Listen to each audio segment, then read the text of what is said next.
ऊर्जा राज्य मंत्री डॉक्टर सोमेंद्र तोमर हमारे साथ हैं।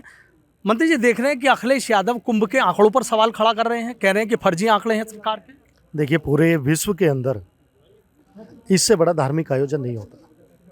लगभग 45 से 50 करोड़ लोग यहाँ पर आएंगे और देखिए, आस्था का ये संगम, ये महाकुंभ हम लोगों के लिए बड़ा गौरवान्वित करने वाला क्षण है। पूरे विश्व में आप देखेंगे कि आज सबसे ज़्यादा चर्चा यदि है तो महाकुंभ की है। और मुझे लगता है कि अखिलेश जी ने ये तय कर लिया है कि उन्हें सनातन का विरोध करना है। हमेशा सनातन धर्म को अपमानित करने का काम वो कर रहे हैं। देखिए, जब उनके कार्यकाल में कुंभ हुआ तो उस समय उन्होंने आजम खां को प्रभारी बनाया। मुझे लगता है कि ये सनातन धर्म का बढ़ता हुआ विस्तार, लोगों में जिस तरह से आस्था उसके प्रति है, आज आप देख रहे हैं कि विश्व के बड़े से बड़े उद्योगपति और जो प्रमुख चेहरे हैं वो भी सनातन के प्रति अपनी आस्था दिखा रहे हैं। और अखिलेश जी सनातन धर्म में शायद पैदा तो हुए लेकिन सनातन धर्म को समझे नहीं, इसीलिए वो इस तरह के आरोप लगा रहे हैं, इस तरह की बात कर रहे हैं।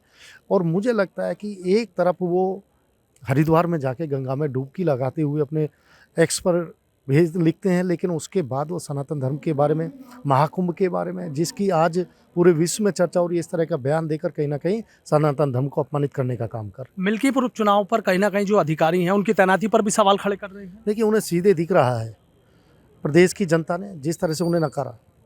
उपचुनाव हुए, उपचुनाव में भी उनके जो नतीजे आए उससे बौखलाए हुए हैं। मिल्कीपुर की जनता ये तय कर चुकी है। मिल्कीपुर की जनता उत्तर प्रदेश के यशस्वी मुख्यमंत्री पूज्य योगी आदित्यनाथ जी के साथ है, हमारे संगठन के साथ है, हमारी नीतियों के साथ है। तो क्या लग रहा है इस तरीके का अखिलेश यादव के जो बयान और इस तरह की चीज़ें? मैंने कहा वो मान चुके हैं कि उनकी हार तय है और ये उनकी बौखलाहट है। ये उनकी बौखलाहट है। बहुत बहुत शुक्रिया। हमारे साथ विधायक अमित अग्रवाल जी। अमित अग्रवाल जी, आपसे ही सवाल है, अखिलेश यादव जो कुंभ की आंकड़ों पर सवाल खड़े कर रहे हैं, कह रहे हैं कि ये फर्जी आंकड़े हैं। कल आपने सोशल मीडिया में देखा होगा ना, रात के अंधेरे में उन्होंने भी डुबकी लगाई। तो दिल में कुछ और मुंह पर कुछ और। अपना केवल मुस्लिम वोट बैंक बचाने के लिए वो इस तरह के अनर्गल प्रलाप कर रहे हैं। डुबकी तो उन्होंने खुद भी लगाई है। और संख्या आंकड़ों पर क्या ऑब्जेक्शन करना है, क्या आपत्ति करनी है? और भाई तुम्हें विश्वास नहीं हो तो वहाँ बैठ कर तुम भी गिन लो, तुम भी गिन लो ना, और बताओ भाई इतने नहीं इतने हैं। केवल इतना कह देने से वो क्या कहना चाहते हैं समझ में नहीं आ रही है बात। अच्छा, मिल्कीपुर उपचुनाव को लेकर क्या लग रहा है? निश्चित रूप से जैसे हम पूरा उपचुनाव जीते हैं, मिल्कीपुर भी भाजपा के ही खाते में आनी है। और अधिकारी तो सब वही रहते हैं ना, शासन सत्ता किसी की हो, अधिकारी तो वही रहते हैं। तो वही अधिकारी पहले इनके समय में चुनाव कराते थे, वही अधिकारी आज के समय में चुनाव कराते हैं।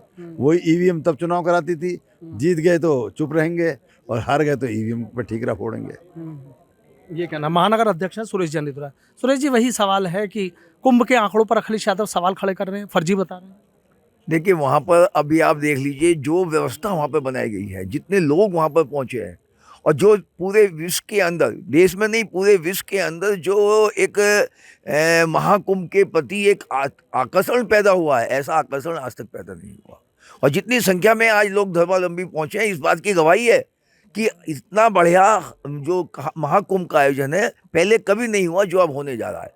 और जहाँ तक वो मिल्कीपुर की सवाल है, देखिए ये तो हमें तो लगता था शायद वो बाद में सवाल खड़े करेंगे, क्योंकि उनको तो दिखाई दे रहा है कि हार निश्चित है, पूरी जनता उनको नकार चुकी है। लेकिन पहले से वो ये राग अलापना शुरू करेंगे, ये हमें उम्मीद कम थी। ये तो बौखलाहट इस बात की है कि उनकी हार निश्चित है, वो निश्चित रूप से हारने जा रहे हैं। ठीक है, बहुत बहुत शुक्रिया। तो देखिए किस तरीके से अखिलेश यादव पर जो जनप्रतिनिधि हैं तमाम तरह के जो सवाल हैं वो कहीं ना कहीं खड़े कर रहे हैं और तमाम तरह की जो बड़ी बातें हैं वो भी कह रहे हैं।